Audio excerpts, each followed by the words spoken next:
Next ಬಂದರೆ ಎರಡನೇ policy. ಇಷ್ಟೊತ್ತನ discussion ಮಾಡಿದ್ದು ಫಿಸ್ಕಲ್ ಪಾಲಿಸಿ ಬಗ್ಗೆ, ಹಣಕಾಸು ನೀತಿ ಬಗ್ಗೆ. ಈಗ ಬರೋದು ಮಾನಿಟರಿ ಪಾಲಿಸಿ, ವಿತ್ತೀಯ ನೀತಿ ಅಂತ ಇದನ್ನು ನಾವು ಕರಿತೀವಿ. ವಿತ್ತೀಯ ನೀತಿ, ಹಣಕಾಸು ನೀತಿ ಅಂದ್ರೇನು ಅನ್ನೋದನ್ನು ನೋಡಿದಾಯ್ತು ಆಗಲೇ. ಈಗ ವಿತ್ತೀಯ ನೀತಿಯನ್ನು ನೋಡೋಣಂತೆ. ಫಿಸ್ಕಲ್ ಪಾಲಿಸಿ ಯಾರು ಕಂಟ್ರೋಲ್ ಮಾಡ್ತಾರಪ್ಪ ಅಂತಂದರೆ ಸೆಂಟ್ರಲ್ ಗೌರ್ಮೆಂಟ್, ಫೈನಾನ್ಸ್ ಮಿನಿಸ್ಟರ್ ಅಥವಾ ಏನಪ್ಪ ಫೈನಾನ್ಷಿಯಲ್ ಮಿನಿಸ್ಟ್ರಿ ಇಲ್ಲಿದೆ ನೋಡಿ, ಮಿನಿಸ್ಟ್ರಿ ಆಫ್ ಫೈನಾನ್ಸ್ ಅವ್ರು ಕಂಟ್ರೋಲ್ ಮಾಡಿದರೆ, ಮಾನಿಟ್ರಿ ಪಾಲಿಸಿ ಯಾರು ಕಂಟ್ರೋಲ್ ಮಾಡ್ತಾರಪ್ಪ ಅಂದರೆ RBIನವ್ರು ಕಂಟ್ರೋಲ್ ಮಾಡ್ತಿರ್ತಾರೆ. ಓಕೆ, ಇಲ್ಲಿ ನೋಡಿ ಏನಿದೆ. Monetary policy refers to the control of money supply, credit and interest rates in the economy by central bank. Central ಬ್ಯಾಂಕ್ಲಿಂದ ಆಗುವಂಥ ಒಂದು ಕೆಲಸ ಇದು. ಸೆಂಟ್ರಲ್ ಬ್ಯಾಂಕ್ ನಮ್ಮ ಇಂಡಿಯಾ ಒಳಗಿರೋದು ಯಾವುದಪ್ಪ ಅಂತಂದರೆ RBI. ಎದಕ್ಕೆ? To achieve economic stability and growth. Monetary policy ಅಂತಂದ್ರೆ ಏನಂದರೆ ಮನಿ ಸಪ್ಲೈನ ಕಂಟ್ರೋಲ್ ಮಾಡೋದು, ಕ್ರೆಡಿಟ್ನ ಕಂಟ್ರೋಲ್ ಮಾಡೋದು, ಹಾಗೆ ಇಂಟ್ರೆಸ್ಟ್ ರೇಟ್ಸ್ನ ಕಂಟ್ರೋಲ್ ಮಾಡೋದಾಗಿರುತ್ತೆ ಒಂದು ಎಕನಾಮಿಯಲ್ಲಿ, ಒಂದು ಆರ್ಥಿಕತೆಯಲ್ಲಿ. ಇದನ್ನು ಮಾಡೋದು ಯಾರಪ್ಪ ಅಂತಂದರೆ ಸೆಂಟ್ರಲ್ ಬ್ಯಾಂಕ್ ಮಾಡುತ್ತೆ. ಯಾಕೆ ಮಾಡುತ್ತಪ್ಪ ಅಂದರೆ achieve economic stability and growth. Economic ಸ್ಟೆಬಿಲಿಟಿನ ತೊಗೊಂಬರೋಕೆ, ಸ್ಟೇಬಲ್ ಆಗಿ ಇಟ್ಕೊಳ್ಳೋಕೆ ಮತ್ತು ಎಕನಾಮಿಕ್ ಗ್ರೋತ್ ಆಗೋಕ್ಕೋಸ್ಕರ, ಆರ್ಥಿಕತೆ ಬೆಳವಣಿಗೆ ಆಗೋಕ್ಕೋಸ್ಕರ. ಸಿಂಪಲ್ ಟರ್ಮ್ನಲ್ಲಿ ಹೇಳೋದಾದರೆ monetary policy equal to controlling the flow of money in the economy. ಆರ್ಥಿಕತೆಯಲ್ಲಿ ಹಣದ ಹರಿವನ್ನು ನಿಯಂತ್ರಣ ಮಾಡೋದಕ್ಕೆ ಏನಂತ ಕರಿತೀವಪ್ಪ ಅಂದ್ರೆ ಮಾನಿಟರಿ ಪಾಲಿಸಿ ಅಂತ ಕರಿತೀವಿ. ಭಾಳಷ್ಟು ಮನಿ ಹರಿ ಆತೈತಿ ಆರ್ಥಿಕತೆ ಒಳಗಂದ್ರೆ ಭಾಳಷ್ಟು ಹಣಕಾಸಿನ ಹರಿವು ಇದೆ ಅಂತ ಅನ್ನೋದಾದರೆ ಅದಕ್ಕೆ ಏನಂತ ಕರಿತೀವಪ್ಪ ಅಂದ್ರೆ ಇನ್ಫ್ಲೇಷನ್ ಅಂತ ಕರಿತೀವಿ. ಕಡಿಮೆ ಮನಿ ಹರಿ ಆದೈತಿ ಅಥವಾ ಕಡಿಮೆ ಹಣಕಾಸಿನ ಹರಿವು ಐತಿಪ್ಪ ಅಂತಂದ್ರೆ ಅದಕ್ಕೆ ಸ್ಲೋ ಡೌನ್ ಎಕನಾಮಿ ಅಂತ ಕರಿತೀವಿ. ಓಕೆ, ಸ್ಲೋ ಡೌನ್ ಎಕನಾಮಿ ಇದ್ರೆ ಏನು ಮಾಡ್ತಾರೆ, ಇನ್ಫ್ಲೇಷನ್ ಇದ್ರೆ ಏನು ಮಾಡ್ತಾರೆ, ಈ ಪಾಲಿಸಿ ಮೂಲಕ ಏನೇನು ಚೇಂಜಸ್ ಮಾಡ್ಬೋದು ಅನ್ನೋದನ್ನು ಈಗ ನೋಡೋಣಂತೆ. ಅಬ್ಜೆಕ್ಟಿವ್ಸ್ ಏನು ಮಾನಿಟರಿ ಪಾಲಿಸಿವು ಅನ್ನೋದಾದರೆ, ಪ್ರೈಸ್ ಸ್ಟೆಬಿಲಿಟಿನ ಮೇಂಟೈನ್ ಮಾಡುತ್ತೆ. ಪ್ರೈಸ್ ಸ್ಟೆಬಿಲಿಟಿ ಒಂದೇದು. Keep inflation under control so prices remain stable. ಇನ್ಫ್ಲೇಷನ್ನ ಕಂಟ್ರೋಲ್ನಾಗ ಇಟ್ಕೊಂಡ್ಬಿಟ್ಟು ಪ್ರೈಸಸ್ನ ಸ್ಟೇಬಲ್ ಆಗಿಡೋದು ಇನ್ಫ್ಲೇಷನ್ ಮಾನಿಟರಿ ಪಾಲಿಸಿ ಮುಖ್ಯ ಉದ್ದೇಶ ಆಗಿರುತ್ತೆ. Next economic growth. ಎಕನಾಮಿಕ್ ಗ್ರೋತ್ನ ಎನ್ಶೂರ್ ಮಾಡುತ್ತೆ. Ensure enough credit for industries and trade to expand. Trade ಮತ್ತು ಇಂಡಸ್ಟ್ರೀಸ್ ಎಕ್ಸ್ಪ್ಯಾಂಡ್ ಆಗೋಕ್ಕೋಸ್ಕರ ಇನಫ್ ಕ್ರೆಡಿಟ್ಸ್ನ ಪ್ರೊವೈಡ್ ಮಾಡಿಬಿಡೋದು, ಅದರಿಂದ ಎಕನಾಮಿಕ್ ಗ್ರೋತ್ ಆಗುತ್ತೆ. ಅದು ಒಂದು ಅಬ್ಜೆಕ್ಟಿವ್ ಆಗಿರುತ್ತೆ ಮಾನಿಟರಿ ಪಾಲಿಸಿದು. ಹಾಗೆ ಎಂಪ್ಲಾಯ್ಮೆಂಟ್ ಜನ್ರೇಷನ್, ಹೆಚ್ಚಿಗೆ ಉದ್ಯೋಗಾವಕಾಶಗಳನ್ನು ಸೃಷ್ಟಿ ಮಾಡೋದು. ಹೆಂಗೆ ಮಾಡ್ತಾರೆ? Encourage investment and creates more jobs. ಇನ್ವೆಸ್ಟ್ಮೆಂಟ್ನ ಎನ್ಕರೇಜ್ ಮಾಡೋದು, ಹಾಗೆ ಹೆಚ್ಚಿಗೆ ಏನು ಮಾಡೋದು, ಜಾಬ್ಸ್ನ ಕ್ರಿಯೇಟ್ ಮಾಡೋದು. ಫಾರ್ ಎಕ್ಸಾಂಪಲ್ ಇಂಟ್ರೆಸ್ಟ್ ರೇಟ್ ಕಡಿಮೆ ಆಗೋದು ಅಂತ ಅನ್ಕೊಂಬಿಡ್ರಿ, ಬ್ಯಾಂಕ್ ಒಳಗೆ ಆಲ್ಮೋಸ್ಟ್ ಆಲ್ ಎಲ್ಲ ಜನ ಏನು ಮಾಡ್ತಾರಪ್ಪ ಅಂತಂದರೆ ಇನ್ವೆಸ್ಟ್ಮೆಂಟ್ನ ಲೋನ್ನ ತೊಗೊಂಡ್ಬಿಟ್ಟು ಇನ್ವೆಸ್ಟ್ ಮಾಡೋಕ್ಕೆ ಸ್ಟಾರ್ಟ್ ಮಾಡ್ತಾರೆ. ಅದರಿಂದ ಎಂಪ್ಲಾಯ್ಮೆಂಟ್ ಕ್ರಿಯೇಟ್ ಆಗ್ತವೆ. ಬಿಸ್ನೆಸ್ಸಲ್ಲಿ ಇನ್ವೆಸ್ಟ್ ಮಾಡಿದ್ರೆ ಎಂಪ್ಲಾಯ್ಮೆಂಟ್ ಕ್ರಿಯೇಟ್ ಆಗೋದು ಕಾಮನ್ ಆಗಿರುತ್ತೆ. Next exchange rate stability. Exchange rate stable ಆಗಿ ನೋಡ್ಕೊಳ್ಳೋದು ಉದ್ದೇಶ ಆಗಿರುತ್ತೆ. Maintain stability of the Indian rupee in foreign markets. Foreign ಮಾರ್ಕೆಟ್ಸ್ನಲ್ಲಿ ಏನು ಇಂಡಿಯನ್ ರುಪಿ ಇದೆಲ್ಲ ಅದ್ರ ವ್ಯಾಲ್ಯೂನ ಸ್ಟೇಬಲ್ ಆಗಿ ನೋಡ್ಕೊಳ್ಳೋದು ಕೂಡ ಒಂದು ಉದ್ದೇಶ ಆಗಿರುತ್ತೆ ಮಾನಿಟರಿ ಪಾಲಿಸಿದು. ಅದಲ್ಲದೆ ಕಂಟ್ರೋಲ್ ಆಫ್ ಕ್ರೆಡಿಟ್. ಕಂಟ್ರೋಲ್ ಹೇಗೆ ಮಾಡುತ್ತೆ ಕ್ರೆಡಿಟ್ನ? Prevent excessive inadequate credit flow in the economy. Monetary ಪಾಲಿಸಿನ ಯೂಸ್ ಮಾಡ್ಕೊಳ್ಳೋದ್ರ ಮೂಲಕ ಎಕ್ಸೆಸಿವ್ ಇನ್ಅಡಿಕ್ವೇಟ್ ಕ್ರೆಡಿಟ್ ಫ್ಲೋನ ಕಂಟ್ರೋಲ್ ಮಾಡಿಬಿಡ್ಬೋದು, ಕಡಿಮೆ ಮಾಡ್ಬೋದು, ಅದರ ಹಣಕಾಸಿನ ಹರಿವನ್ನ ಕಡಿಮೆ ಮಾಡಿಬಿಡ್ಬೋದು. ಓಕೆ, ಕ್ರೆಡಿಟ್ ಫ್ಲೋ ಅಂತ ಕರಿತೀವಿ. Promote financial inclusion. Financial inclusion ಕೂಡ ಪ್ರಮೋಟ್ ಆಗುತ್ತೆ ಇದರಿಂದ. ಏನಪ್ಪ ಅಂದ್ರೆ ensure credit reaches all the sectors. ಎಲ್ಲ ಸೆಕ್ಟರ್ಸಿಗೂ ಕ್ರೆಡಿಟ್ ರೀಚ್ ಆಗಬೇಕು ಅನ್ನೋದನ್ನು ನೋಡ್ಕೊಳ್ಳುತ್ತೆ. ಫೈನಾನ್ಷಿಯಲ್ ಇನ್ಕ್ಲೂಷನ್ ಎಲ್ಲ ಕಡೆನೂ ಇನ್ಕ್ಲೂಡ್ ಆಗಿ ಬೆಳವಣಿಗೆ ಹೊಂದಬೇಕು ಅನ್ನುವಂಥ ಉದ್ದೇಶನ ಫಿಸ್ಕಲ್ ಪಾಲಿಸಿ ಕೂಡ ಮಾಡುತ್ತೆ. ಫಾರ್ ಎಕ್ಸಾಂಪಲ್ ರೂರಲಲ್ಲಿ ಮತ್ತು ಸ್ಮಾಲ್ ಸ್ಕೇಲ್ ಬಿಸ್ನೆಸ್ನಲ್ಲಿ ಅದಕ್ಕೆ ಹೋಗಿ ರೀಚ್ ಆಗಬೇಕು ಕ್ರೆಡಿಟ್ ಅನ್ನುವಂಥ ಒಂದು ಮೆಥಡ್ ಮೂಲಕ, ಒಂದು ಆಶಯ ಮೂಲಕ ಏನು ಮಾಡ್ತಾರಪ್ಪ ಅಂತಂದರೆ ಪ್ರಮೋಟ್ ಮಾಡ್ತಾರೆ ಎಕನಾಮಿಕ್ ಅಥವಾ ಏನು ಫೈನಾನ್ಷಿಯಲ್ ಇನ್ಕ್ಲೂಷನ್ನ. ಓಕೆ, ಇವೆಲ್ಲ ಅಬ್ಜೆಕ್ಟಿವ್ಸ್ ಆಗಿರ್ತವೆ ಮಾನಿಟ್ರಿ ಪಾಲಿಸಿ. ನೆಕ್ಸ್ಟ್ ಬಂದರೆ types of monetary policy. Monetary ಪಾಲಿಸಿಯಲ್ಲಿ ಹೇಗೆ ಫಿಸ್ಕಲ್ ಪಾಲಿಸಿಯಲ್ಲಿ 3 ಟೈಪ್ ಇದ್ದವಲ್ಲ, ಹಂಗೆ ಮಾನಿಟ್ರಿ ಪಾಲಿಸಿಯಲ್ಲಿ ನಾವು 2 ಟೈಪ್ನ ನೋಡ್ತೀವಿ.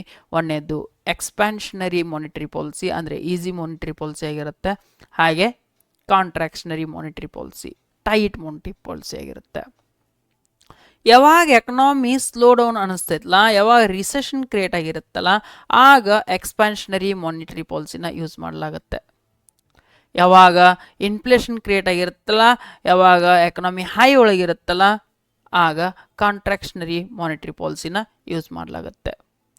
ಯಾಕೆ ಯಾವಾಗ ಎಕ್ಸ್ಪ್ಯಾನ್ಷನರಿ ಮಾನಿಟ್ರಿ ಪಾಲಿಸಿ ಯೂಸ್ ಮಾಡ್ತಾರಪ್ಪ ಅಂತಂದರೆ ಯಾವಾಗ ರಿಸೆಷನ್ ಕ್ರಿಯೇಟ್ ಆಗಿರುತ್ತೆ, ಎಕನಾಮಿ ಸ್ಲೋ ಡೌನ್ ಇರುತ್ತೆ, ಸಿಕ್ಕಾಪಟ್ಟೆ ಸ್ಲೋ ಡೌನ್ ಇರುತ್ತೆ, ಮನಿ ಒಂದು ಕಡೆಯಿಂದ ಇನ್ನೊಂದು ಕಡೆ ಹರಿವೇ ಇರೋಂಗಿಲ್ಲ. ಅಂಥ ಟೈಮ್ದಲ್ಲಿ ಇನ್ಕ್ರೀಸ್ ಮಾಡಬೇಕಲ್ಲ ಮನಿ ಹರಿವನ್ನ, ಸಪ್ಲೈನ, ಮನಿ ಸಪ್ಲೈನ ಇನ್ಕ್ರೀಸ್ ಮಾಡೋದ್ರ ಮೂಲಕ ಇಂಟ್ರೆಸ್ಟ್ ರೇಟ್ನ ರೆಡ್ಯೂಸ್ ಮಾಡಿರ್ತಾರೆ. ಇಂಟ್ರೆಸ್ಟ್ ರೇಟ್ ರೆಡ್ಯೂಸ್ ಆಯಿತು ಅಂದರೆ ಮನಿ ಸಪ್ಲೈ ಇನ್ಕ್ರೀಸ್ ಆಗೇ ಆಗುತ್ತೆ. ಇಂಟ್ರೆಸ್ಟ್ ರೇಟ್ ಕಡಿಮೆ ಆಯಿತು ಅಂದರೆ ಲೋನ್ ಹೆಚ್ಚಿಗೆ ತಗೊಳ್ತಾರೆ ಎಲ್ಲರೂ. Okay, encourages borrowing, investment and consumption. ಇದೇನು ಮಾಡುತ್ತಪ್ಪ ಅಂತಂದರೆ, ಏನು ಎಕ್ಸ್ಪ್ಯಾನ್ಷನರಿ ಮಾನಿಟ್ರಿ ಪಾಲಿಸಿ ಅಪ್ಲೈ ಮಾಡೋದ್ರ ಮೂಲಕ ಬಿಸ್ನೆಸ್ ಮೇಲೆ ಏನು ಎಫೆಕ್ಟ್ ಆಗುತ್ತಪ್ಪ ಅಂದರೆ, ದ್ಯಾಟ್ ಎನ್ಕರೇಜಸ್ ಬಾರೋವಿಂಗ್. ನಾಳೆ ಏನಿಲ್ಲ, ಬ್ಯಾಂಕ್ ಒಳಗಿಂದ ಲೋನ್ ಹೆಚ್ಚಿಗೆ ತಗೊತಾರೆ, ಆಮೇಲೆ ಇನ್ವೆಸ್ಟ್ಮೆಂಟ್ನ ಹೆಚ್ಚಿಗೆ ಮಾಡ್ತಾರೆ, ಮತ್ತು ಕನ್ಸಂಪ್ಷನ್ ಕೂಡ ಹೆಚ್ಚಾಗುತ್ತೆ. ಸೊ ಎಫೆಕ್ಟ್ ಆಗೇ ಆಗುತ್ತೆ ಬಿಸ್ನೆಸ್ ಮೇಲೆ. ಹಾಗೆ ಕಾಂಟ್ರಾಕ್ಷನರಿ ಮಾನಿಟ್ರಿ ಪಾಲಿಸಿ ಮಾಡೋದ್ರಿಂದ, ಟೈಟ್ ಹಿಡಿಯೋದ್ರಿಂದ, ಯಾವಾಗ ಇನ್ಫ್ಲೇಷನ್ ಕ್ರಿಯೇಟ್ ಆಗಿರುತ್ತೆ, ಯಾವಾಗ ಹಣಕಾಸಿನ ಹರಿವು ಸಿಕ್ಕಾಪಟ್ಟೆ ಇರುತ್ತೆ ಸೊಸೈಟಿ ಒಳಗೆ, ಆಗ ಮನಿ ಸಪ್ಲೈನ ರೆಡ್ಯೂಸ್ ಮಾಡೋಕ್ಕೋಸ್ಕರ ಇಂಟ್ರೆಸ್ಟ್ ರೇಟ್ನ ಹೆಚ್ಚಿಗೆ ಮಾಡಿಬಿಡ್ತಾರೆ. ಯಾವಾಗ ಇಂಟ್ರೆಸ್ಟ್ ರೇಟ್ ಹೆಚ್ಚಿಗೆ ಆಗುತ್ತೆ, ಮನಿ ಸಪ್ಲೈ ಕಂಟ್ರೋಲ್ ಆಗುತ್ತೆ, ಆಗ ಇನ್ಫ್ಲೇಷನ್ ಕೂಡ ಕಂಟ್ರೋಲ್ ಆಗುತ್ತೆ. ಆದರೆ ಬಿಸ್ನೆಸ್ ಕೂಡ ಸ್ಲೋ ಡೌನ್ ಆಗ್ತವೆ, ಇನ್ವೆಸ್ಟ್ಮೆಂಟ್ ಕೂಡ ರೆಡ್ಯೂಸ್ ಆಗುತ್ತೆ. ಸೊ ಮಾನಿಟ್ರಿ ಪಾಲಿಸಿನ ಹೆಂಗೆ ಬೇಕೋ ಹಂಗೆ ಯೂಸ್ ಮಾಡ್ಕೊಂಡ್ಬಿಟ್ಟು ಏನು ಮಾಡ್ತಾರಪ್ಪ ಅಂದರೆ, ಇನ್ಫ್ಲೇಷನ್ನು ಮತ್ತು ಡಿಪ್ಲೇಷನ್ನ ಕಂಟ್ರೋಲ್ ಮಾಡಲಾಗತ್ತೆ. ಗೌರ್ಮೆಂಟಾ RBI ಮೇನ್ ಆಗಿ ಇಂಟ್ರೆಸ್ಟ್ ರೇಟ್ನ ಫಿಕ್ಸ್ ಮಾಡೋದು RBI ಆಗಿರುತ್ತೆ. Reserve Bank of India, central bank ಅಂತ ಕರಿತೀವಿ. ಓಕೆ, ನೆಕ್ಸ್ಟ್ ಬಂದರೆ ಇನ್ಸ್ಟ್ರೂಮೆಂಟ್ ಆಫ್ ಮಾನಿಟ್ರಿ ಪಾಲಿಸೀಸ್. ಏನು ಯೂಸ್ ಮಾಡುತ್ತೆ RBI ಟೂಲ್ಸ್ ಅಂತ ಅಂದ್ಕೊಂಡು. ಟೂಲ್ಸ್ ಏನಿದ್ದಾವೆ? Monetary policy tools are divided into 2 types, quantitative tools and qualitative tools. 2 type tools ಇದ್ದಾವೆ ಇದರಲ್ಲಿ. ಏನಪ್ಪ ಅಂದ್ರೆ ಕ್ವಾಂಟಿಟೇಟಿವ್ ಬಂದರೆ ಅಮೌಂಟ್ ಆಫ್ ಕ್ರೆಡಿಟ್ ಅಂತ ಅರ್ಥ ಕೊಡುತ್ತೆ, ಅಥವಾ ಡೈರೆಕ್ಷನ್ ಆಫ್ ಕ್ರೆಡಿಟ್ನ ತಾನೇ ಕೊಟ್ಬಿಡೋದಕ್ಕೆ ಕ್ವಾಂಟಿಟೇಟಿವ್ ಅಂತ ಬಂದರೆ, ಕ್ರೆಡಿಟ್ನ ಹೆಂಗೆ ಕೊಡೋದು, ಡೈರೆಕ್ಷನ್ ಕೊಡುತ್ತಿರುತ್ತೆ RBI, ಅದಕ್ಕೆ ಕ್ವಾಲಿಟೇಟಿವ್ ಅಂತ ಕರಿತೀವಿ. ಕ್ವಾಂಟಿಟೇಟಿವ್ ಇನ್ಸ್ಟ್ರಕ್ಷನ್ಸ್ ಏನು, ಇನ್ಸ್ಟ್ರೂಮೆಂಟ್ಸ್ ಯಾವುವು? ಒಂದನೇದು ಬ್ಯಾಂಕ್ ರೇಟ್ ಅಂತಂದರೆ RBI ಏನು ಕಮರ್ಷಿಯಲ್ ಬ್ಯಾಂಕ್ಸಿಗೆ ಲೋನ್ ಕೊಡುತ್ತಲ್ಲ, ಆ ಲೋನ್ ಮೇಲೆ ಹಾಕುವಂಥ ಇಂಟ್ರೆಸ್ಟ್ ರೇಟಿಗೆ ಬ್ಯಾಂಕ್ ರೇಟ್ ಅಂತ ಕರೆಯಲಾಗುತ್ತೆ. Rate at which RBI lends money to commercial bank, that is the bank rate. Higher bank rate ಇತ್ತಂದರೆ ಕಾಸ್ಟ್ಲಿಯರ್ ಲೋನ್ ಕಾಸ್ಟ್ಲಿ ಆಗ್ತವೆ, ಹಾಗೆ ಲೆಸ್ ಬಾರೋಯಿಂಗ್ ಇರುತ್ತೆ. ಲೋವರ್ ಬ್ಯಾಂಕ್ ರೇಟ್ ಇದ್ದರೆ cheaper loans and more investment. Effect ಆಗೇ ಆಗುತ್ತೆ business ಮೇಲೆ, ಏನೇ ಮಾಡಿದ್ರೂ ಎಫೆಕ್ಟ್ ಆಗುತ್ತೆ. ಹಾಗೆ ಕ್ಯಾಶ್ ರಿಸರ್ವ್ ರೇಷಿಯೋ ಮೂಲಕನೂ ಕೂಡ ಕಂಟ್ರೋಲ್ ಮಾಡಲಾಗುತ್ತೆ. ಕ್ಯಾಶ್ ರಿಸರ್ವ್ ರೇಷಿಯೋ ಅಂತಂದರೆ percentage of total deposits that banks must keep with RBI. Total percentage of deposit, 100% deposit ಇಟ್ಕೊಂಡಿದ್ದಾರಪ್ಪ ಅಂತಂದರೆ ಅದರಲ್ಲಿ ಇಷ್ಟು ಪರ್ಸೆಂಟು ಮಾತ್ರ RBIನಲ್ಲಿ ಇರಲೇಬೇಕು. ಕ್ಯಾಶ್ ರಿಸರ್ವ್ ರೇಷಿಯೋ ಅಂತ ಕರೀತಾರೆ. RBIನಲ್ಲಿ ಅಷ್ಟು ಪರ್ಸೆಂಟ್ ಡೆಪಾಸಿಟ್ನ ಇಟ್ಟು ಉಳಿಕಿದ ಅಮೌಂಟ್ನ ಮಾತ್ರ ನಾವು ಲೋನ್ನ ಪ್ರೊವೈಡ್ ಮಾಡ್ಬೋದು as A bank. High CRR ಇದ್ದರೆ, ಅಂದರೆ ಹೈ ಕ್ಯಾಶ್ ರಿಸರ್ವ್ ರೇಷಿಯೋ ಇದ್ದರೆ, ಲೆಸ್ ಮನಿ ಟು ಲೆಂಡ್, ಹೆಚ್ಚಿಗೆ ಅಮೌಂಟ್ ಇರೋಂಗಿಲ್ಲ ಕೊಡೋಕ್ಕೆ, ಆಗ ಇನ್ಫ್ಲೇಷನ್ ಕಂಟ್ರೋಲ್ ಆಗೇ ಆಗುತ್ತೆ. ಹಾಗೆ ಲೋ CRR ಇದ್ದರೆ ಹೆಚ್ಚಿಗೆ ಅಮೌಂಟ್ನ ಕೊಡಲಾಗುತ್ತೆ ಅಂದರೆ ಲೋನಾಗಿ, ಹಾಗೆ ಗ್ರೋತ್ ಬೂಸ್ಟ್ ಆಗುತ್ತೆ. ಸೊ ಬ್ಯಾಂಕ್ ರೇಟ್ಲಿಂದ ಕಂಟ್ರೋಲ್ ಮಾಡ್ಬೋದು, ಹಾಗೆ CRRಲಿಂದನೂ ಕಂಟ್ರೋಲ್ ಮಾಡ್ಬೋದು. ನೆಕ್ಸ್ಟ್ ಟೂಲ್ ಬಂದ್ಬಿಟ್ಟು ಸ್ಟ್ಯಾಟ್ಯುಟರಿ ಲಿಕ್ವಿಡಿಟಿ ರೇಷಿಯೋ, SLR ಅಂತ ಕರಿತೀವಿ. Percentage of deposits bank must keep in liquid forms. Liquid forms ಅಂತಂದರೆ ಕ್ಯಾಶ್ ಒಳಗೆ ಇಟ್ಕೊಳ್ಳೋದು, ಗೋಲ್ಡ್ ಒಳಗೆ ಇಟ್ಕೊಳ್ಳೋದು, ಅಥವಾ ಗೌರ್ಮೆಂಟ್ ಸೆಕ್ಯೂರಿಟೀಸ್ ಒಳಗೆ ಇಟ್ಕೊಳ್ಳೋದು, FD ಮಾಡೋದು, ಹಂಗಿರ್ಬೋದು. ಅದಕ್ಕೆ ಲಿಕ್ವಿಡ್ ಫಾರ್ಮ್ಸ್ ಅಂತ ಕರಿತೀವಿ. ಅದನ್ನು ಸ್ಟ್ಯಾಟ್ಯುಟರಿ ಲಿಕ್ವಿಡಿಟಿ ರೇಷಿಯೋ ಅಂತ ಕರೀಲಾಗತ್ತೆ. ಓಕೆ, ಹೈ SLRನ ನಿಗದಿ ಮಾಡಿದ್ರಪ್ಪ ಅಂತಂದರೆ ಲೆಸ್ ಮನಿ ಫಾರ್ ಲೋನ್ಸಿಗೆ ಲೆಸ್ ಮನಿ ಇರುತ್ತೆ. ಇದು ಬಂದ್ಬಿಟ್ಟು FDನ ಮಾಡಿಬಿಡ್ಬೇಕು RBIನಲ್ಲಿ. ಇದು ಬಂದ್ಬಿಟ್ಟು ತಮ್ಮ ಬ್ಯಾಂಕ್ ಒಳಗೆ ಇಟ್ಕೊಳ್ಳುವಂಥದ್ದು, ಲಿಕ್ವಿಡ್ ಅಮೌಂಟ್ ಲಿಕ್ವಿಡ್ ಫಾರ್ಮ್ನಲ್ಲಿ ಇಟ್ಕೊಳ್ಳುವಂಥದ್ದು. ಬೇಕಂದಾಗ ಕ್ಯಾಶ್ ಬೇಕು ನನಗೆ ಅಂತ ಇಟ್ಟುಕೊಳ್ಳೋದು. ಸೊ SLR ಅಂತಂದರೆ ಆಗಿರುತ್ತೆ, ಲೆಸ್ ಮನಿ ಇರುತ್ತೆ ಬ್ಯಾಂಕ್ನಲ್ಲಿ. ಸೊ ಹೈ SLR ಇದ್ದರೆ ಲೆಸ್ ಮನಿ, ಅದೇ ಲೋ SLR ಇದ್ದರೆ ಹೈ ಮನಿ ಇರುತ್ತೆ, ಆಗ ಗ್ರೋತ್ ಹೆಚ್ಚಿಗೆ ಆಗುತ್ತೆ. ಸೊ ಈಗ high SLR, low growth, slow growth. Next tool ಯಾವ್ದು ಬಂತಪ್ಪ ಅಂತಂದರೆ open market operations. Open market operations ಹೆಂಗೆ ವರ್ಕ್ ಆಗ್ತಾವೆ ಅನ್ನೋದು ಕೂಡ ನಾವು ನೋಡಬೇಕಾಗತ್ತಿಲ್ಲಿ. ಓಪನ್ ಮಾರ್ಕೆಟ್ ಆಪ್ರೇಷನ್ಸ್ ಅಂದರೆ ಏನು ನೋಡಿ, buying are selling government securities by RBI. RBIನವರೇ ಏನು ಮಾಡಿಬಿಡ್ತಾರಪ್ಪ ಅಂತಂದರೆ ಗೌರ್ಮೆಂಟ್ ಸೆಕ್ಯೂರಿಟೀಸ್ನ ಬೈ ಮಾಡ್ತಾರೆ ಅಥವಾ ಸೆಲ್ ಮಾಡ್ತಾರೆ. ಬೈಯಿಂಗ್ ಅಂತಂದರೆ ಗೌರ್ಮೆಂಟ್ ಸೆಕ್ಯೂರಿಟೀಸ್ನ ಬೈ ಮಾಡೋದಾದರೆ ಏನಾಗುತ್ತೆ, ಇಂಜೆಕ್ಟ್ ಮನಿ, ಗೌರ್ಮೆಂಟ್ನಲ್ಲಿ ಅಮೌಂಟ್ ಹೆಚ್ಚಿಗೆ ಆಗುತ್ತೆ, ಆಗ ಲಿಕ್ವಿಡಿಟಿ ಬೂಸ್ಟ್ ಆಗುತ್ತೆ, ಹೆಚ್ಚಿಗೆ ಆಗುತ್ತೆ ಲಿಕ್ವಿಡಿಟಿ. ಅದೇ ಸೆಲ್ಲಿಂಗ್ ಮಾಡೋದಾದರೆ ಅಬ್ಸಾರ್ಬ್ ಮನಿ, ಗೌರ್ಮೆಂಟ್ ಸೆಕ್ಯೂರಿಟೀಸ್ ಸೆಲ್ ಮಾಡಿಬಿಟ್ಟು ಅಂದರೆ ಇವರು ಪರ್ಚೇಸ್ ಮಾಡಿರ್ತಾರೆ, ಗೌರ್ಮೆಂಟ್ ಸೆಕ್ಯೂರಿಟೀಸ್ನ ಸೆಲ್ ಮಾಡಿಬಿಟ್ರು ಅಂದರೆ ಹೊಳ್ಳಿ ಅಮೌಂಟ್ನ ತೊಗೊಂಡ್ಬಿಟ್ಟಿರ್ತಾರೆ, ಆಗ ಇನ್ಫ್ಲೇಷನ್ ಕಂಟ್ರೋಲ್ ಆಗುತ್ತೆ RBIಲಿಂದ. ನೆಕ್ಸ್ಟ್ ಟೂಲ್ ಬಂದು ರೆಪೋ ರೇಟ್. ರೆಪೋ ರೇಟ್ ಅಂತಂದರೆ rate at which RBI lends short term money to banks. ಬ್ಯಾಂಕ್ಸಿಗೆ ಅಂತ ಒಂದಿಷ್ಟು ಅಮೌಂಟ್ ಕೊಡ್ತಿರುತ್ತೆ RBI. ಆ ಶಾರ್ಟ್ ಟರ್ಮ್ ಮನಿಗೆ ಏನಂತ ಕರಿತೀವಪ್ಪ ಅಂತಂದರೆ ರೆಪೋ ರೇಟ್ ಅಂತ ಕರಿತೀವಿ. ಎಷ್ಟರ ಮಟ್ಟಿಗೆ RBI ಶಾರ್ಟ್ ಟರ್ಮ್ ಮನಿನ ಕೊಡುತ್ತಲ್ಲ ಬ್ಯಾಂಕ್ಸಿಗೆ, ಆ ರೇಟ್ಗೆ ಏನಂತ ಕರಿತೀವಿ, ರೆಪೋ ರೇಟ್ ಅಂತ ಕರಿತೀವಿ.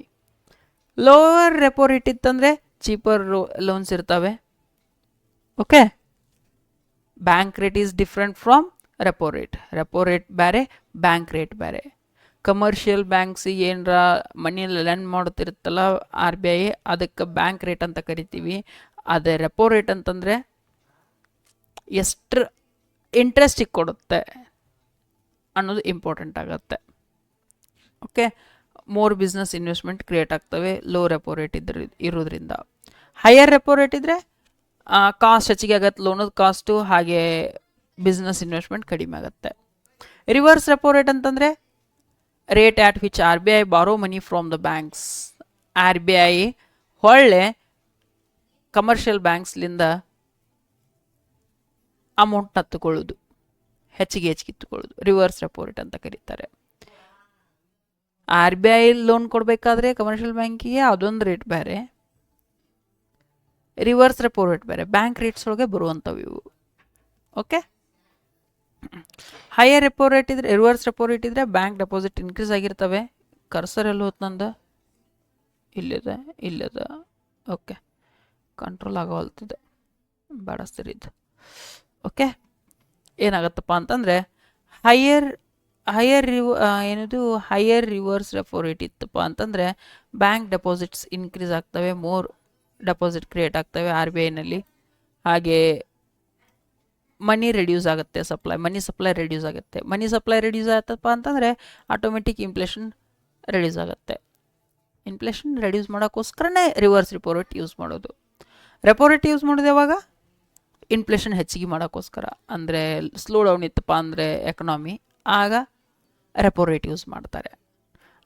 ಏನು ಮಾಡ್ತಾರಪ್ಪ ಅಂತಂದರೆ RBIಲಿಂದ ಹೆಚ್ಚಿಗೆ ಮನಿನ ಕಮರ್ಷಿಯಲ್ ಬ್ಯಾಂಕಿಗೆ ಲೆಂಡ್ ಮಾಡಿಬಿಡ್ತಾರೆ. ಸೊ ಲೋವರ್ ರೆಪೋ ರೇಟ್ ಇದ್ದರೆ cheaper loans and more business investment. Higher repo rate ಇದ್ದರೆ higher loan cost is higher and less business investment. ಹಂಗೆ ರಿವರ್ಸ್ ರಿಪೋ ರೇಟ್ ಹೆಚ್ಚಿಗೆ ಇದ್ದರೆ, ಹೈಯರ್ ರಿವರ್ಸ್ ರಿಪೋ ರೇಟ್ ಇದ್ದರೆ ಉಲ್ಟಾಗುತ್ತೆ. Bank deposits more with R B I ಒಳಗೆ ಹೆಚ್ಚಿಗೆ ಬ್ಯಾಂಕ್ಗಳು. ಈ ಫಾರ್ ಎಕ್ಸಾಂಪಲ್ ನೋಡಿ, ನನಗೆ ಲೋನ್ ಕೊಡೋದ್ರಿಂದ ನಿಮಗೆ ಬ್ಯಾಂಕ್ನವ್ರಿಗೆ 10% ಇಂಟ್ರೆಸ್ಟ್ ಸಿಗ್ತಾ ಇದೆ.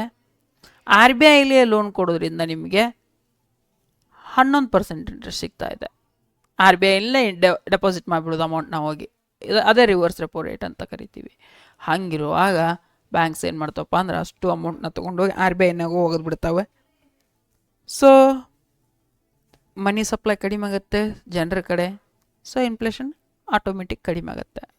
So reverse repo rate high ಮಾಡೋದ್ರಿಂದ ಇನ್ಫ್ಲೇಷನ್ ಕಡಿಮೆ ಆಗುತ್ತೆ, ರೆಪೋ ರೇಟ್ ಹೈ ಮಾಡೋದ್ರಿಂದ ಇನ್ಫ್ಲೇಷನ್ ಹೆಚ್ಚಿಗೆ ಆಗುತ್ತೆ. Okay, next quantitative investment. ಅದು ಇಷ್ಟೊತ್ತಿಗೆ ಈಗ ರಿವರ್ಸ್ ರೆಪೋ ರೇಟ್ ಆಯಿತು, ಓಪನ್ ಮಾರ್ಕೆಟ್ ಆಯಿತು, ಬ್ಯಾಂಕ್ ರೇಟ್ ಆಯಿತು, SLR, CRR ಅವೆಲ್ಲ ನೋಡಿದ್ದೀವಿ. ಈಗ ನೆಕ್ಸ್ಟ್ ಬಂದುಬಿಟ್ಟು ಕ್ವಾಲಿಟೇಟಿವ್ ಇನ್ಸ್ಟ್ರೂಮೆಂಟ್ಸ್ ಯಾವ ಬರ್ತಾವೆ. ಒಂದನೇದು margin requirement, change in loan to value ratio for borrowing. ಈ ಫಾರ್ ಎಕ್ಸಾಂಪಲ್ ಏನಪ್ಪ ಅಂದರೆ ಗೋಲ್ಡ್ ಲೋನ್ ತೊಗೊಳಕ್ಕೆ ಹೋಗ್ತಿರ್ತೀವಿ ನಾವು. ಗೋಲ್ಡ್ ಲೋನ್ ಬಂದುಬಿಟ್ಟು ನಾವು ಬ್ಯಾಂಕ್ ಒಳಗೆ ಹೋದರೆ ಗೋಲ್ಡ್ ವ್ಯಾಲ್ಯೂಯೇಷನ್ ಮಾಡ್ತಾರೆ, ನಾವು ಇದಕ್ಕೆ ಲೋನು 80% ಅಷ್ಟೇ ಕೊಡ್ತೀವಿ ಅಂತ ಅನ್ನೋದಾದರೆ, ಅದು ಕೂಡ ಆರ್ ಬಿ ಐನಲ್ಲೇ ಡಿಸೈಡ್ ಆಗುವಂಥದ್ದು. ಇಷ್ಟಷ್ಟೇ ಅಮೌಂಟ್ ಕೊಡಬೇಕು, ನೀವು ಇಷ್ಟು ಆಸ್ತಿ ಮ್ಯಾಗೆ ಇಷ್ಟು ಅಮೌಂಟ್ ಕೊಡಬೇಕು ಲೋನಾಗಿ. ಅವರು ಇಂಡೈರೆಕ್ಟಾಗಿ ಸ್ಪೆಕ್ಯುಲೇಟಿವ್ ಲೆಂಡಿಂಗ್ನ ಕಂಟ್ರೋಲ್ ಮಾಡ್ತಿರ್ತಾರೆ. ಓಕೆ, ಈಗ ಅದು 90% ಕೊಡೋದಾದರೆ ಅಮೌಂಟ್ ಇನ್ಕ್ರೀಸ್ ಆಗುತ್ತೆ, ಮನಿ ಹರಿವು ಸೊಸೈಟಿಯಲ್ಲಿ ಇನ್ಕ್ರೀಸ್ ಆಗಿರುತ್ತೆ, ಅದರಲ್ಲಿಂದ ಇನ್ಫ್ಲೇಷನ್ ಕ್ರಿಯೇಟ್ ಆಗುತ್ತೆ. ಓಕೆ, ಅದೇ ಲೋ ಅಮೌಂಟ್ ಕೊಡೋದ್ರಿಂದ ಒಂದು ತೊಲಿ ಬಂಗಾರ ಆಯ್ತು ಅಂತಂದ್ರೆ ಅದಕ್ಕೆ 80,000 ಕೊಡೋದು ಹೆಂಗೆ, 60,000 ಕೊಡೋದು ಹೆಂಗೆ, ಸೊ ಹಾಗೆ ಕಂಟ್ರೋಲ್ ಮಾಡ್ತಾರೆ. ಕ್ವಾಲಿಟೇಟಿವ್ ಇನ್ಸ್ಟ್ರೂಮೆಂಟ್ ಇದೊಂದು. ನೆಕ್ಸ್ಟ್ ಬಂದರೆ credit rationing, restricting loans to certain sectors. ಒಂದಿಷ್ಟು ಸೆಕ್ಟರ್ಸಿಗೆ ಅಷ್ಟೇ ಲೋನ್ ಕೊಟ್ಬಿಡೋದು, ಪ್ರಿಯಾರಿಟಿ ಮಾಡೋದು ಸೆಕ್ಟರ್ಸಲ್ಲೇ. ಫಾರ್ ಎಕ್ಸಾಂಪಲ್ ಅಗ್ರಿಕಲ್ಚರ್ ಸೆಕ್ಟರ್ಸಿಗೆ ಅಷ್ಟೇ ಲೋನ್ ಕೊಡ್ತೀವಿ ನಾವು, MSME ಅಷ್ಟೇ ಕೊಡ್ತೀವಿ, ಆಮೇಲೆ ಯಾವುದು ಆಟೋಮೊಬೈಲ್ ಸೆಕ್ಟ್ರಿಗೆ ಅಷ್ಟೇ ಕೊಡ್ತೀವಿ. ಹಿಂಗೆ ಮಾಡೋದ್ರಿಂದ ಏನಾಗುತ್ತಪ್ಪ ಅಂತಂದರೆ ಲೋನ್ ಹರಿವು ಕಡಿಮೆ ಆಗುತ್ತೆ, ಅದರಲ್ಲಿಂದ ಕೂಡ ಬಿಸ್ನೆಸ್ ಮೇಲೆ ಎಫೆಕ್ಟ್ ಆಗುತ್ತೆ. ನೆಕ್ಸ್ಟ್ ಮಾರಲ್ ಸ್ಯಾಂಕ್ಷನ್ಸ್, ಒಂದಿಷ್ಟು ಮಾರಲ್ ಸ್ಯಾಂಕ್ಷನ್ಸ್ನ ಹೇರಿಬಿಡೋದು, ಅದರಲ್ಲಿಂದನೂ ಕೂಡ ನಾವು ಮಾನಿಟ್ರಿ ಕಂಟ್ರೋಲ್ನ, ಮನಿ ಫ್ಲೋನ ಕಂಟ್ರೋಲ್ ಮಾಡ್ಬೋದು. ಒಂದು R B I persuades bank to follow certain credit policies. ಒಂದಿಷ್ಟು ಕ್ರೆಡಿಟ್ ಪಾಲಿಸೀಸ್ನ ಹಾಕಿಬಿಟ್ಟು ಅವನ್ನ ಫಾಲೋ ಮಾಡಿರಿ ಅಂತ ಆರ್ ಬಿ ಐ ಏನು ಮಾಡಿಬಿಡೋದು, ಅಡ್ವೈಸ್ ಮಾಡಿಬಿಡೋದು. ಅಡ್ವೈಸ್ ಅನ್ನೋಕ್ಕಿಂತ ಏನಪ್ಪ ಅಂತಂದರೆ ಅದನ್ನು ಹೇಳಿಬಿಡೋದು ಬ್ಯಾಂಕ್ಸ್ಗಳಿಗೆ, ಅದರಲ್ಲಿಂದ ರೆಸ್ಪಾನ್ಸಿಬಲ್ ಲೆಂಡಿಂಗ್ ಇನ್ಕ್ರೀಸ್ ಆಗುತ್ತೆ ಅಲ್ಲಿ. ಸೊ ಲೆಂಡಿಂಗ್ ಹೆಚ್ಚಿಗೆ ಆಗಲ್ಲ, ಮಾರಲ್ ಸಾಷನ್ ಹಾಕೋದ್ರ ಮೂಲಕ ಏನು ಮನಿ ಹೆಚ್ಚಿಗೆ ಫ್ಲೋ ಆಗಲ್ಲ. ಓಕೆ, ಅದ್ರ ಮೂಲಕ ಕಂಟ್ರೋಲ್ ಮಾಡ್ಬೋದು. ಡೈರೆಕ್ಟ್ ಆ್ಯಕ್ಷನ್ ತೊಗೊಳೋದ್ರ ಮೂಲಕನೂ ಕಂಟ್ರೋಲ್ ಮಾಡ್ಬೋದು. R B I takes action against banks violating norms. ಏನು ನಾರ್ಮ್ಸ್ ಇರ್ತಾವೆ, ರೂಲ್ಸ್ ಆ್ಯಂಡ್ ರೆಗ್ಯುಲೇಷನ್ಸ್ ಇರ್ತಾವೆ ಆರ್ ಬಿ ಐ ಇದ್ದು, ಅವನ್ನ ಅದ್ರ ವಿರುದ್ಧ ವೈಲೇಟ್ ಮಾಡಿದ್ರಪ್ಪ ಅಂತಂದರೆ, ಅವನ್ನೆಲ್ಲ ತಿರಸ್ಕರಿಸಿದ್ರಂತಂದರೆ ಅದ್ರ ವಿರುದ್ಧ ಆರ್ ಬಿ ಐ ಆ್ಯಕ್ಷನ್ಸ್ನ ತಗೊಳ್ಳೋದಾಗಿರುತ್ತೆ. That ensures financial discipline in the ಸಿಸ್ಟಮ್ನಲ್ಲಿ ಫೈನಾನ್ಷಿಯಲ್ ಡಿಸಿಪ್ಲಿನ್ ಕ್ರಿಯೇಟ್ ಆಗುತ್ತೆ ಅದರಲ್ಲಿಂದ. ಸೊ ಫಿಸ್ಕಲ್ ಪಾಲಿಸಿ ಹೆಂಗೆ ನಮ್ಮ ಸೆಂಟ್ರಲ್ ಗೌರ್ಮೆಂಟ್ ಮಿನಿಸ್ಟ್ರಿ ಆಫ್ ಫೈನಾನ್ಸ್ಲಿಂದ ಕಂಟ್ರೋಲ್ ಮಾಡಲಾಗುತ್ತೋ ಹಾಗೆ ಮಾನಿಟ್ರಿ ಪಾಲಿಸಿ ಆರ್ ಬಿ ಐಲಿಂದ ಕಂಟ್ರೋಲ್ ಮಾಡಲಾಗುತ್ತೆ. ಫಿಸ್ಕಲ್ ಪಾಲಿಸಿನಲ್ಲಿ ಏನಾಗ್ತಿತ್ತು, ಟ್ಯಾಕ್ಸೇಷನ್ನ ರೆಡ್ಯೂಸ್ ಮಾಡೋದು, ಇನ್ಕ್ರೀಸ್ ಮಾಡೋದು, ಅಥವಾ ಪಬ್ಲಿಕ್ ಆಫರಿಂಗ್ಸ್ ಅಂದರೆ ಪಬ್ಲಿಕ್ ಎಕ್ಸ್ಪೆಂಡಿಚರ್ನ ಇನ್ಕ್ರೀಸ್ ಮಾಡೋದು, ರೆಡ್ಯೂಸ್ ಮಾಡೋದ್ರ ಮೂಲಕ ಅಲ್ಲಿ ವರ್ಕ್ ಆದರೆ ಇಲ್ಲಿ ಬ್ಯಾಂಕ್ ರೇಟ್ಸ್ ಇರ್ಬೋದು, ಲೋನ್ ಪ್ರೊವೈಡ್ ಮಾಡೋದಿರ್ಬೋದು, ಆಮೇಲೆ ಮನಿ ಪ್ರಿಂಟಿಂಗ್ ಇರ್ಬೋದು, ಅದ್ರ ಮೂಲಕ ಇಲ್ಲಿ ಕಂಟ್ರೋಲ್ ಮಾಡಲಾಗತ್ತೆ. ಏನು ಇಂಪ್ಯಾಕ್ಟ್ ಆಗುತ್ತೆ ಮಾನಿಟ್ರಿ ಪಾಲಿಸಿ ಬಿಸ್ನೆಸ್ ಮೇಲೆ ಅನ್ನೋದಾದರೆ, ಇಂಟ್ರೆಸ್ಟ್ ರೇಟ್ಸ್ ಬಗ್ಗೆ ಥಿಂಕ್ ಮಾಡೋದಾದರೆ, ಲೋ ಇಂಟ್ರೆಸ್ಟ್ ರೇಟ್ ಇದ್ದರೆ ಚೀಪರ್ ಲೋನ್ ಸಿಗ್ತಿರ್ತವೆ, ಬಿಸ್ನೆಸ್ ಎಕ್ಸ್ಪಾನ್ಷನ್ಸಿಗೆ ಆಗುತ್ತೆ. ಹೈಯರ್ ರೇಟ್ಸ್ ಇದ್ದರೆ ಕಾಸ್ಟ್ಲಿ ಬಾರೋಯಿಂಗ್ ಆಗುತ್ತೆ, ಹಾಗೆ ಇನ್ವೆಸ್ಟ್ಮೆಂಟ್ ರೆಡ್ಯೂಸ್ ಆಗ್ತಿರುತ್ತೆ. ಅದು ಬಿಟ್ಬಿಟ್ಟು ಅವೈಲಬಿಲಿಟಿ ಆಫ್ ಕ್ರೆಡಿಟ್ಗೆ ಬಂದರೆ, ಕ್ರೆಡಿಟ್ ಈಸಿಯಾಗಿ ಸಿಕ್ತಿತ್ತಪ್ಪ ಅಂತಂದರೆ ಬೂಸ್ಟ್ ಆಗುತ್ತೆ ಪ್ರೊಡಕ್ಷನ್ನು ಆ್ಯಂಡ್ ಸೇಲ್ಸು ಮತ್ತು ಪ್ರೊಡಕ್ಷನ್ ಇನ್ಕ್ರೀಸ್ ಆಗಿರುತ್ತೆ. ಹಾಗೆ ಟೈಟ್ ಕ್ರೆಡಿಟ್ ಲಿಮಿಟ್ ಇತ್ತಂದರೆ ಗ್ರೋತ್ ಲಿಮಿಟ್ ಆಗುತ್ತೆ. ಟೈಟ್ ಕ್ರೆಡಿಟ್ ಇತ್ತಂದರೆ ಗ್ರೋತ್ ಲಿಮಿಟ್ ಆಗುತ್ತೆ. ಕರೆಕ್ಟಾಗಿ ಅಮೌಂಟ್ ಸಿಗಲಿಲ್ಲ ಅಂದರೆ ಹೆಂಗೆ ಗ್ರೋತ್ ಆಗಬೇಕು ಹಾಗೆ. ಆಮೇಲೆ ನೆಕ್ಸ್ಟ್ ಬಂದುಬಿಟ್ಟು ಇನ್ಫ್ಲೇಷನ್ ಕಂಟ್ರೋಲ್ ಅಂತಂದರೆ ಏನು, stable prices helps business plan better. Inflation control ಆಗೋದ್ರಿಂದ, ಇನ್ಕ್ರೀಸ್ ಆಗಲ್ಲದೆ ಇರೋದ್ರಿಂದ, ಸ್ಟೇಬಲ್ ಪ್ರೈಸಸ್ ಇರೋದ್ರಿಂದ ಬಿಸ್ನೆಸ್ಗಳು ಪ್ಲ್ಯಾನ್ನ ಕರೆಕ್ಟಾಗಿ ಮಾಡ್ಕೋಬೋದಾಗಿರುತ್ತೆ. ಹಿಂಗೆ ಇರುತ್ತೆ ಮುಂದೆ ಅನ್ನೋದನ್ನು ಥಿಂಕ್ ಮಾಡಿಬಿಟ್ಟು. Next foreign investment. Low inflation and stable currency attracts foreign investors. Foreign investment ಕೂಡ ಇನ್ಕ್ರೀಸ್ ಆಗುತ್ತೆ ಮಾನಿಟರಿ ಪಾಲಿಸಿಯಿಂದ, ನೆನಪಿಟ್ಕೊಳ್ಳಿ. ಲೋ ಇನ್ಫ್ಲೇಷನ್ ಇದ್ದರೆ ಸ್ಟೇಬಲ್ ಕರೆನ್ಸಿ ರೇಟ್ ಇರುತ್ತೆ. ಸ್ಟೇಬಲ್ ಕರೆನ್ಸಿ ರೇಟ್ ಇದ್ದರೆ ಫಾರಿನ್ ಇನ್ವೆಸ್ಟ್ಮೆಂಟ್ಸು ಹೆಚ್ಚಿಗೆ ಬಂದು ನಮ್ಮದ್ರೊಳಗೆ ಇನ್ವೆಸ್ಟ್ ಮಾಡ್ತಾರೆ ನಮ್ಮ ದೇಶದೊಳಗೆ. ನೆಕ್ಸ್ಟ್ ಕನ್ಸ್ಯೂಮರ್ ಸ್ಪೆಂಡಿಂಗ್ ಅದಕ್ಕೆ ಆಸ್ಪೆಕ್ಟಾಗಿ ಇಟ್ಕೊಂಡು ನೋಡೋದಾದರೆ ಮಾನಿಟರಿ ಪಾಲಿಸಿ ಹೇಗೆ ಹೆಲ್ಪ್ ಆಗುತ್ತಪ್ಪ ಅಂತಂದರೆ easy loans increase demand increase ಆಗುತ್ತೆ ಈಸಿ ಲೋನ್ಸ್ ಸಿಗೋದ್ರಿಂದ. ಎದಕ್ಕೆ? Products like car, house, gold and so on. ಯಾವ ಬೆಲೆ ಬಾಳುವಂಥ ವಸ್ತುಗಳು ಇರ್ತಾವಲ್ಲ ಅವುಗಳಿಗೆ ಬೆಲೆ ಹೆಚ್ಚಿಗೆ ಆಗುತ್ತೆ, ಡಿಮ್ಯಾಂಡ್ ಹೆಚ್ಚಿಗೆ ಆಗುತ್ತೆ. ಕನ್ಸ್ಯೂಮರ್ ಸ್ಪೆಂಡಿಂಗ್ ಇನ್ಕ್ರೀಸ್ ಆಗಿಬಿಡುತ್ತೆ ಮಾನಿಟರಿ ಪಾಲಿಸಿಯಿಂದ. ಯಾವಾಗ ಅದು ಕಂಟ್ರೋಲ್ ಮಾಡಲಾಗತ್ತಪ್ಪ ಅಂತಂದರೆ ಯಾವಾಗ ಇನ್ಫ್ಲೇಷನ್ ಕ್ರಿಯೇಟ್ ಆಗ್ತಿರುತ್ತಲ್ಲ ಆಗ. ಎಕ್ಸಾಂಪಲ್ ಕೊಡೋದಾದರೆ ಇಂಡಿಯಾದೊಳಗೆ COVID-19 ಬಂದಾಗ 2020ನಲ್ಲಿ RBI ಏನು ಮಾಡ್ತಪ್ಪ ಅಂತಂದರೆ ಎಕ್ಸ್ಪ್ಯಾನ್ಷನರಿ ಪಾಲಿಸಿನ ಅಪ್ಲೈ ಮಾಡ್ಕೊಂಡ್ಬಿಡ್ತು. Reduced the repo rate to 4%. 4%ಗೆ ತೊಗೊಂಬಂದ್ಬಿಟ್ಟಿದ್ರು ರೆಪೋ ರೇಟ್ನ. ಆಗ 4%ಗೆ ತೊಗೊಂಬಂದಿದ್ದಾರಪ್ಪ ಅಂತಂದರೆ ಆಗ ಲೋನ್ಸ್ ಚೀಪ್ ಆಗಿರ್ತವೆ. ಲೋನ್ಸ್ ಚೀಪ್ ಆದವು ಅಂತಂದ್ರೆ ಎಕನಾಮಿಕ್ ಬೂಸ್ಟ್ ಆಗಿಬಿಡುತ್ತೆ. ಮತ್ತದೇನಾಯಿತು, ಇನ್ 2022-23 ಇನ್ಫ್ಲೇಷನ್ ಕ್ರಿಯೇಟ್ ಆಗಿತ್ತು. ಆಗ RBI ರೆಪೋ ರೇಟ್ನ ಇನ್ಕ್ರೀಸ್ ಮಾಡಿಬಿಡ್ತು. ಸೆವರಲ್ ಟೈಮ್ಸ್ ಇನ್ಕ್ರೀಸ್ ಮಾಡ್ಕೊತ ಹೋಗ್ಬಿಟ್ರು. ಯಾಕೆ? ಪ್ರೈಸ್ ರೈಸ್ ಆಗಿದ್ದು. ಆಗ ಎಕನಾಮಿನ ಸ್ಲೋ ಡೌನ್ ಮಾಡಬೇಕಾಗಿತ್ತು, ಡಿಮ್ಯಾಂಡ್ನ ಮೇಂಟೈನ್ ಮಾಡಿ ಸ್ಟೇಬಲ್ ಆಗಿ ತೊಗೊಂಬರ್ಬೇಕಾಗಿತ್ತು. ಸೊ ಕಂಟ್ರೋಲ್ ಮಾಡಿದರು ರೆಪೋ ರೇಟ್ನ ಆ ಟೈಮ್ನಲ್ಲಿ. ಶಾರ್ಟಾಗಿ ಹೇಳೋದಾದರೆ monetary policy controlled by RBI and fiscal policy controlled by government of India. ನಮ್ಮ ಇಂಡಿಯಾದಲ್ಲಿ ಹೇಳೋದಾದರೆ ಮಾನಿಟರಿ ಪಾಲಿಸಿನ ಸೆಂಟ್ರಲ್ ಬ್ಯಾಂಕ್ನವ್ರು ಕಂಟ್ರೋಲ್ ಮಾಡಿದ್ರೆ ಫಿಸ್ಕಲ್ ಪಾಲಿಸಿನ ಗೌರ್ಮೆಂಟ್ ಕಂಟ್ರೋಲ್ ಮಾಡ್ತಿರುತ್ತೆ. ಡಿಫ್ರೆನ್ಸ್ ನೋಡೋದಾದರೆ ಫಿಸ್ಕಲ್ ಪಾಲಿಸಿಗೆ ಮತ್ತು ಮಾನಿಟರಿ ಪಾಲಿಸಿಗೆ ಆಲ್ರೆಡಿ ಗೊತ್ತಿರುವಂಗೆ ಗೌರ್ಮೆಂಟ್ ಕಂಟ್ರೋಲ್ ಮಾಡ್ತಿರುತ್ತೆ. ನಮ್ಮ ಇಂಡಿಯಾದಲ್ಲಿ ಮಿನಿಸ್ಟ್ರಿ ಆಫ್ ಫೈನಾನ್ಸ್, ಆಮೇಲೆ ಮಾನಿಟರಿ ಪಾಲಿಸಿನ RBI ಕಂಟ್ರೋಲ್ ಮಾಡ್ತಿರುತ್ತೆ. ಏನು ಯೂಸ್ ಮಾಡ್ಕೊತಾರೆ? ಟ್ಯಾಕ್ಸಸ್ ಮತ್ತು ಸ್ಪೆಂಡಿಂಗ್ಸ್ನ ಯೂಸ್ ಮಾಡ್ಕೊಂಡ್ಬಿಟ್ಟು ಕಂಟ್ರೋಲ್ ಮಾಡೋದ್ರ ಮೂಲಕ ಫಿಸ್ಕಲ್ ಪಾಲಿಸಿ ವರ್ಕ್ ಆಗ್ತಿರುತ್ತೆ. ಹಾಗೆ ಮಾನಿಟರಿ ಪಾಲಿಸಿಯಲ್ಲಿ ಇಂಟ್ರೆಸ್ಟ್ ರೇಟ್ಸು, ಮನಿ ಸಪ್ಲೈ ಅದು ವರ್ಕ್ ಆಗ್ತಿರುತ್ತೆ. ಆಮೇಲೆ ಅಫೆಕ್ಟ್ ಪಬ್ಲಿಕ್ ಸ್ಪೆಂಡಿಂಗ್ ಡೈರೆಕ್ಟಾಗಿ ಅಫೆಕ್ಟ್ ಆಗಿಬಿಡುತ್ತೆ. ಆದರೆ ಮಾನಿಟರಿ ಪಾಲಿಸಿಯಲ್ಲಿ ಹಾಗಾಗಲ್ಲ. ಅವೈಲೇಬಿಲಿಟಿನೇ ಕಡಿಮೆ ಮಾಡಿಬಿಟ್ಟಿರ್ತಾರೆ, ಕಾಸ್ಟ್ ಆಫ್ ಮನಿನ ಇನ್ಕ್ರೀಸ್ ಮಾಡಿಬಿಟ್ಟಿರ್ತಾರೆ ಕಂಟ್ರೋಲ್ ಮಾಡೋಕ್ಕೋಸ್ಕರ. ಓಕೆ, ಲಾಂಗ್ ಟರ್ಮ್ ಇಂಪ್ಯಾಕ್ಟ್ ನಾವು ಫಿಸ್ಕಲ್ ಪಾಲಿಸಿಲಿಂದ ನೋಡ್ಕೋಬೋದು. ಮಾನಿಟರಿ ಪಾಲಿಸಿಲಿಂದ ಶಾರ್ಟ್ ಟರ್ಮ್ ಎಫೆಕ್ಟ್ ಆಗುತ್ತೆ. ಇಂಪ್ಯಾಕ್ಟ್ ಶಾರ್ಟ್ ಟರ್ಮ್ ಇರುತ್ತೆ, ಬಟ್ ಶಾರ್ಟ್ ಟರ್ಮ್ ಕಂಟ್ರೋಲ್ ಮಾಡೋಕ್ಕೋಸ್ಕರ ಮಾನಿಟರಿ ಪಾಲಿಸಿನ ಅಪ್ಲೈ ಮಾಡಲಾಗುತ್ತೆ. So inflation and liquidity short term control ಆಗೇ ಇರುತ್ತೆ. ನೆಕ್ಸ್ಟ್ ಪಾಲಿಸಿ ಬಂದರೆ ಎಕನಾಮಿಕ್ ಪಾಲಿಸೀಸಲ್ಲಿ ಫಾರಿನ್ ಟ್ರೇಡ್ ಪಾಲಿಸಿ. ಮೂರನೇದ್ದು ಫಾರಿನ್ ಟ್ರೇಡ್ ಪಾಲಿಸಿ.